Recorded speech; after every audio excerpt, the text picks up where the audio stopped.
me I'm garbage, I'm going through something, that's why I ain't calling. Phone and progression, it's all that I wanted. A phone and affection, I summon and dub it.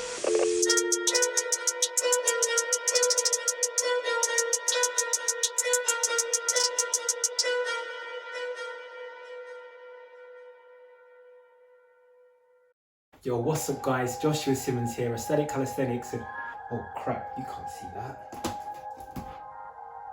That's top secret, top secret. Anyway, this video, should you do calisthenics? Shouldn't you do calisthenics? I don't know. Well, we got 5 pros, four pros, 4 cons on why you should or shouldn't do calisthenics. So, obviously, yeah, man's got the paper out in that, yeah, and the notes and everything, yeah, and it all looks smartish and that. And like me, I'm not good with that. I'm aesthetic calisthenics. I need someone else. So I've brought my man, Dr. Calisthenics, out here. Alright, thanks Aesthetic Calisthenics for giving me the opportunity to be here in your video. So, I'm going to discuss the 4 points why you should and 4 points why you shouldn't do calisthenics.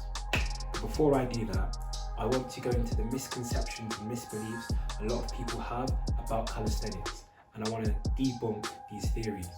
So, first point, they say that calisthenics will not give you a significant amount of muscle, and it will definitely not give you as much muscle as if you did weights. Well, I'm here to tell you that that is not true.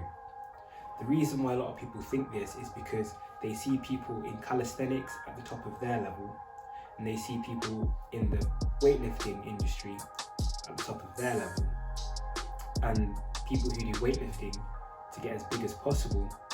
A lot of the times, the people you see online and on the TV and in the media, they take performance enhancing drugs, they take steroids, they take countless others. I don't really know the names quite specifically of the drugs, but they take that in order to go past their natural limit of muscle that they can actually put on genetically.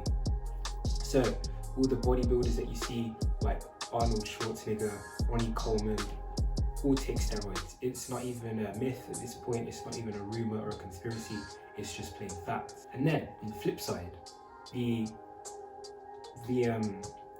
insane calisthenics athletes that you see, they don't have as much muscle as bodybuilders. It's not because you can't get muscle with calisthenics, but it's because that is not their #1 priority.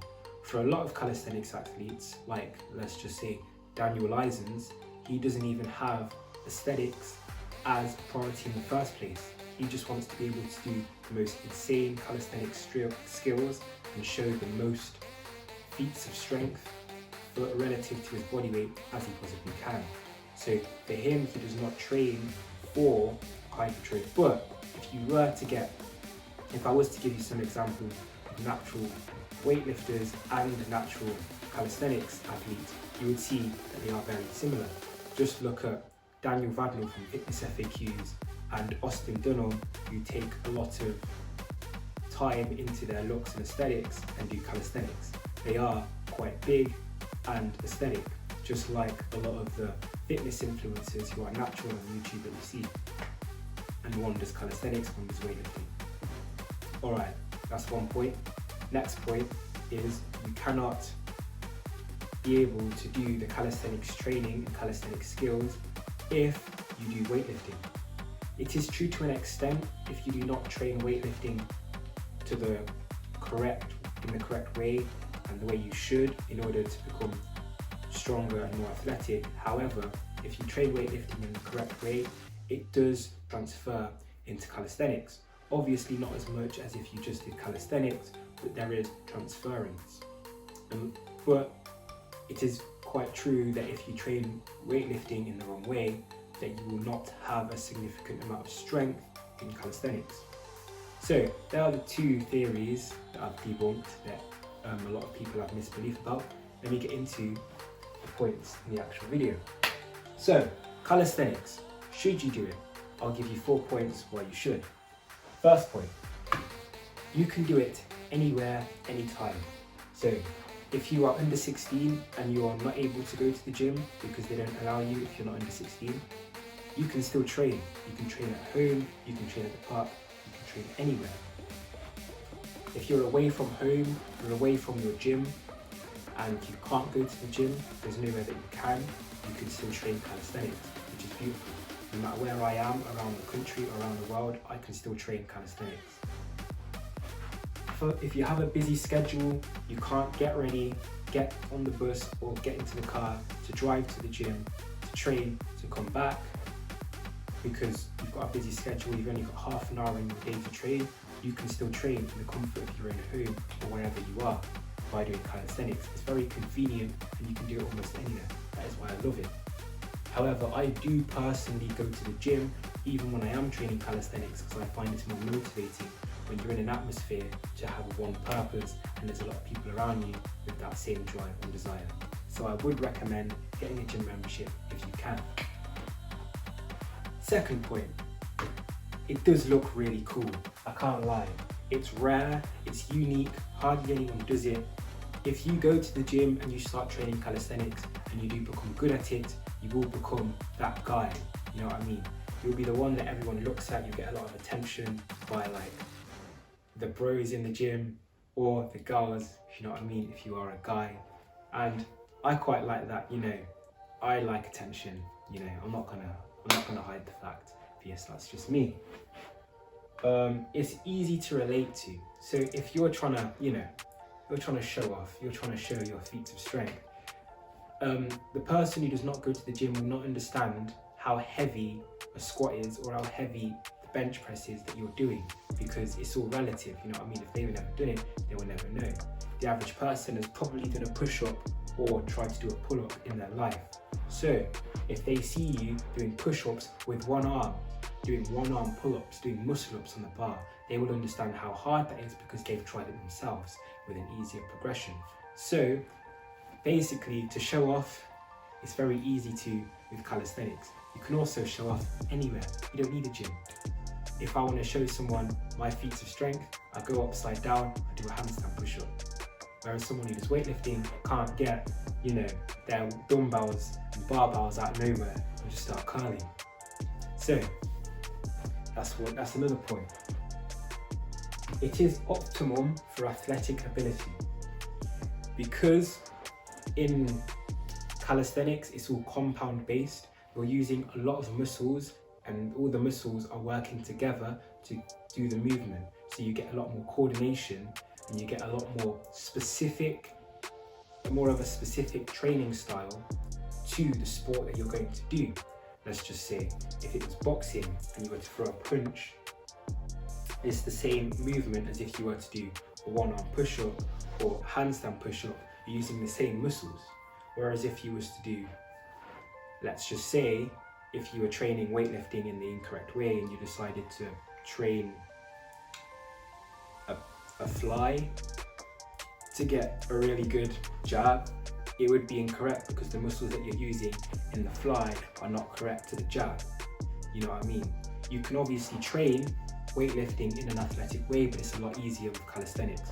Another reason is you train your core. In basically every exercise in calisthenics, you are training your core to some extent, whether that is your abdominals, your obliques, or your lower back, or serratus anterior. But there's a lot of muscles in the core.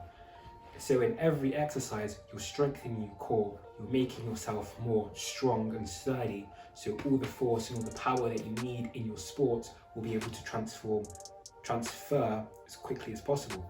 I do boxing or kickboxing, so I would know you need a strong core in order to twist in your punches and in your kicks. So calisthenics helps a lot for that. In weightlifting, on a bench press, you don't really use your core.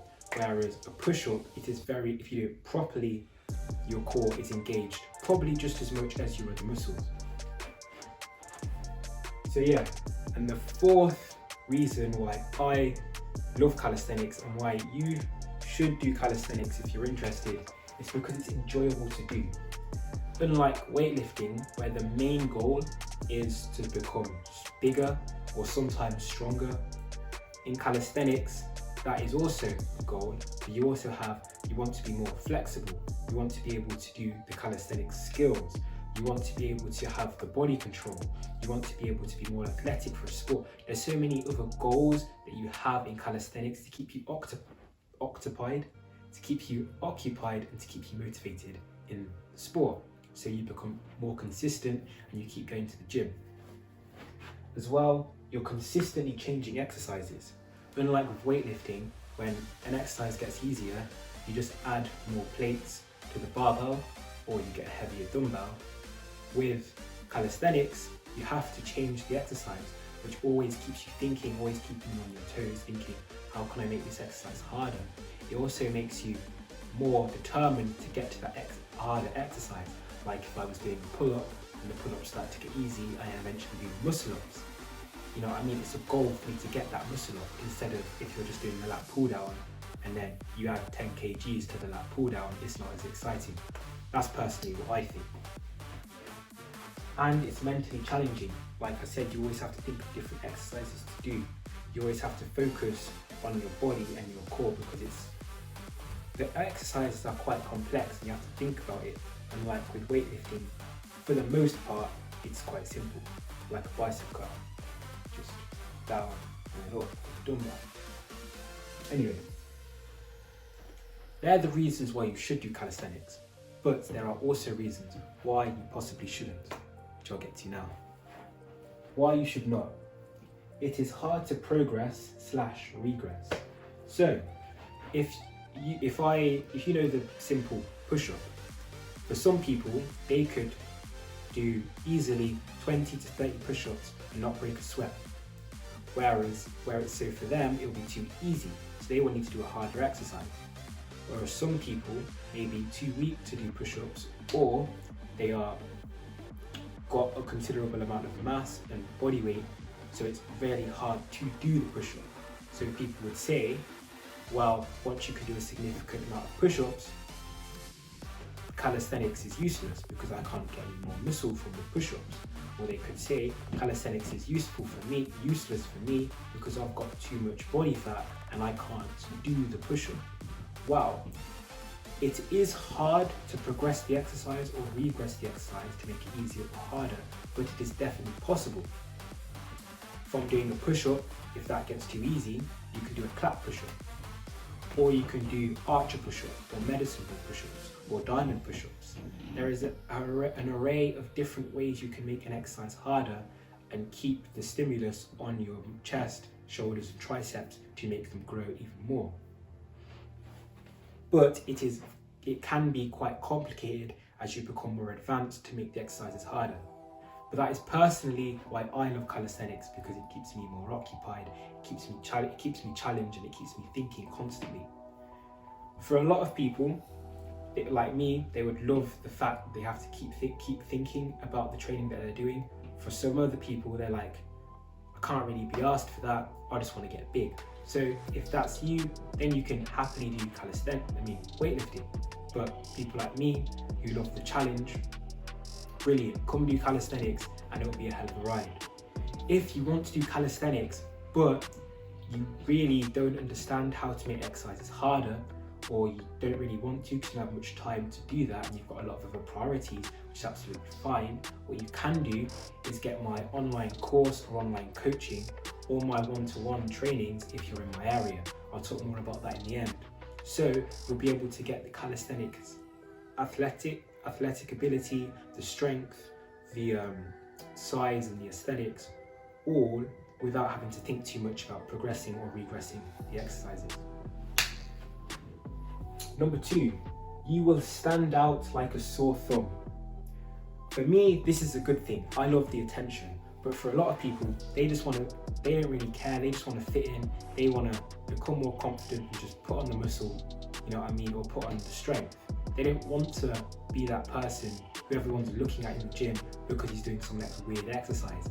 However, when you're beginner and intermediate or even advanced in calisthenics, you will get looked at because you are the odd one out in the gym. You have to realize no one is doing what you're doing. It is so unique and it is so rare. Some people are going to admire you for it, and some people are going to take the mick. They might mock you on it, And that is, to me, that's absolutely fine because they are jealous. But for a lot of people, they don't want that. They just want to make their life easy and just do the simple training in order to get stronger and build more muscle. So if that's you and you don't want to have all this attention, all this stigma around you doing a different way of training, then that is perfectly fine. I totally understand that. You can do weightlifting. It's just me, I like the attention. I like to be the odd one out. I like to stand out in the crowd, if you know what I mean. So, not optimum for isolation work. This is another crucial one that I should have noticed in my kickboxing days when I had a lot of injuries. But isolation work, what that is when you train one specific muscle and then not any others, or hardly any others. So you're just specifically training that muscle. Like, for example, a bicep curl would be an example because you're only really training your bicep. Or you could also say a side lateral raise, you're just training your medial deltoid, which is the side of your shoulders. There are 3 reasons why isolation exercises are really good, and it's because you need it for injuries. Let's just say, like me, in my kickboxing days, I was doing training and I pulled my hip flexor because I didn't warm up, and for a lot of other reasons, which I talk about in my other video, 5 things you should know before starting calisthenics, which is one of them, to warm up. I didn't warm up, I pulled my hip flexor. I had 8 weeks out of training because of this hip flexor injury, and I had to go to the World Championships, and it was a nightmare. I did all right, but you know, I could have trained harder, could have potentially won. But I was just doing calisthenics really at the time, training for my kickboxing. I was doing push-ups, I was doing not pull-ups at the time, I was doing sit-ups, I was doing squats. But I couldn't do any of these exercises because all of these exercises stimulated my hip flexor to an extent. So I was always working it and it could never properly heal because it was that bad. However, if I'd known about weightlifting, I could have trained my entire body apart from my hip flexor by doing isolation exercises. But I didn't, and I had 8 weeks out, and then I lost a lot of my progress in kickboxing through fitness.